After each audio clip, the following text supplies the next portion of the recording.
আপনারা এই মেলা দেখলে বুঝবেন যে এখানে আমাদের দেশি ফলের যত বিদেশি যে সমস্ত ফল এখানে উৎপাদন করা সম্ভব, অতীতে যেগুলি আমরা আমদানি করতাম এগুলিও এখানে উৎপাদন শুরু হয়েছে। সুতরাং আমাদের আমদানি কমেছে এবং আগামী দিনে আমি আশা করি আমদানি করতে হবে না। যেমন আমরা যদি একটা ফলের কথাই বলি, কি বলে এটাকে বলেন তো, ওই যে লাল যেটা ড্রাগন, রাইট। আসেন আপনি ড্রাগন ফলের কথা, আজ থেকে 2-3 বছর আগেও কিন্তু আমরা ড্রাগন ফল ইম্পোর্ট করতাম। এখন আমরা স্বপ্ন দেখছি, চিন্তা করছি ড্রাগন ফল বাংলাদেশ থেকে রপ্তানি করার। যদিও এটা বাইরের একটা ফল, কেন আমরা এই সাহস পাচ্ছি?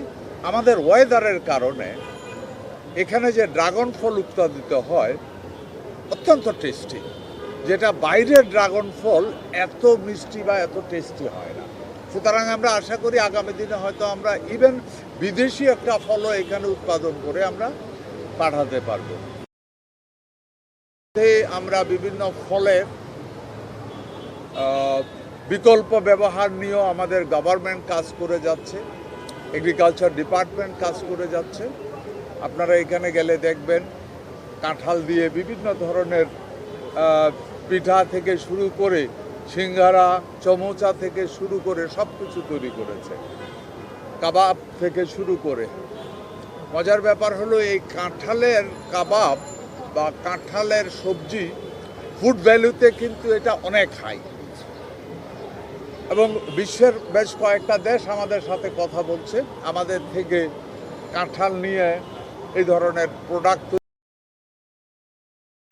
আমরাও লোকালি ডেভেলপ করছি। এখানে ছোট ছোট ক্ষুদ্র উদ্যোক্তারা আছে, এরা অনেক কিছু তৈরি করেছে। এক কথায় আমি বলতে পারি বাংলাদেশ আগামী দিন অলরেডি এরই ভিতরে আম, আনারস, কাঁঠাল রপ্তানি শুরু হয়েছে। এই বছর বোধহয় আমাদের কাঁঠাল রপ্তানি আরও অনেক বেড়ে যাবে। আমরা চায়নার সাথে একটা কন্ট্রাক্টে আসছি। আগামী দিনে ফল বাংলাদেশের one of the strong export item হিসাবে খুব দ্রুত সামনে এগিয়ে আসবে এই আশা করছি আমরা। এবং আজকের এই মেলার উদ্যোক্তার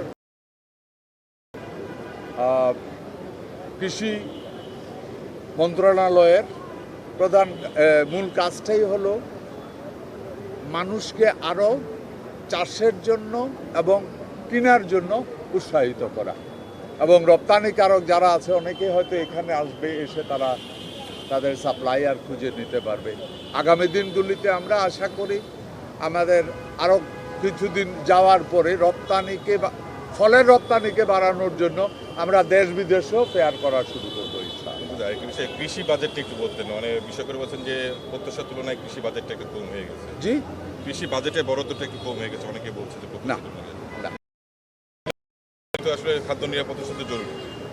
কৃষি বাজেট গত বছর যে বাজেট ছিল তার থেকে 10.35 or something like that বেড়েছে। গত বছরের তুলনায় 10% কৃষি বাজেট